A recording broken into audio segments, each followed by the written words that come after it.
Le mois de janvier est terminé et ça va être intéressant de regarder les statistiques parce que, hey, cette année, c'est supposé être une année plus morte en immobilier, récession, taux d'intérêt super élevé. L'an passé, c'était le boom. Janvier, février, mars, avril, c'était des mois crazy de COVID immobilière.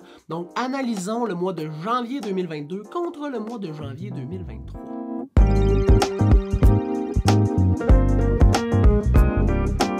Salut tout le monde, François Bérard-Dubois, courtier immobilier résidentiel dans les Cantons de l'Est et aujourd'hui, revoyons les statistiques immobilières de tous les unifamiliales et les copropriétés pour tous les arrondissements de Sherbrooke et commençons tout de suite par le délai de vente moyen.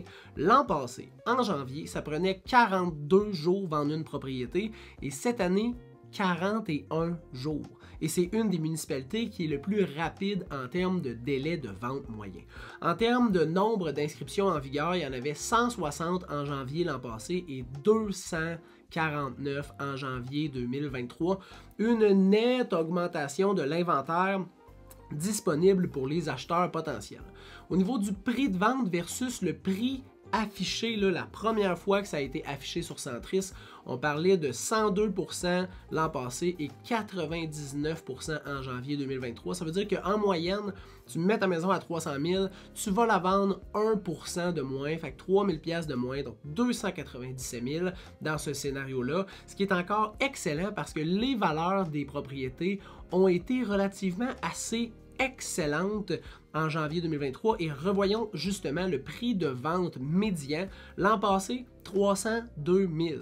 Cette année, 329 000. Fait que pour les gens qui disent « Ouais, les maisons vont perdre de la valeur », à date, les statistiques prouvent pas que les propriétés perdent de la valeur.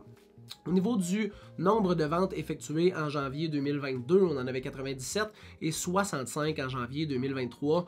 Donc, c'est plus rapide de vente cette année. Il y a eu moins de ventes, beaucoup plus de propriétés sur le marché, un petit peu plus de place à la négociation et les propriétés ont continué de prendre un peu de valeur. Par contre, faites attention, la surenchère n'est pas encore accessible à tout le monde. Il faut avoir une bonne mise en marché. Et pour ça, si vous avez besoin de conseils, ça va me faire plaisir de vous aider. Je vous souhaite une très bonne fin de journée et on se revoit le mois prochain.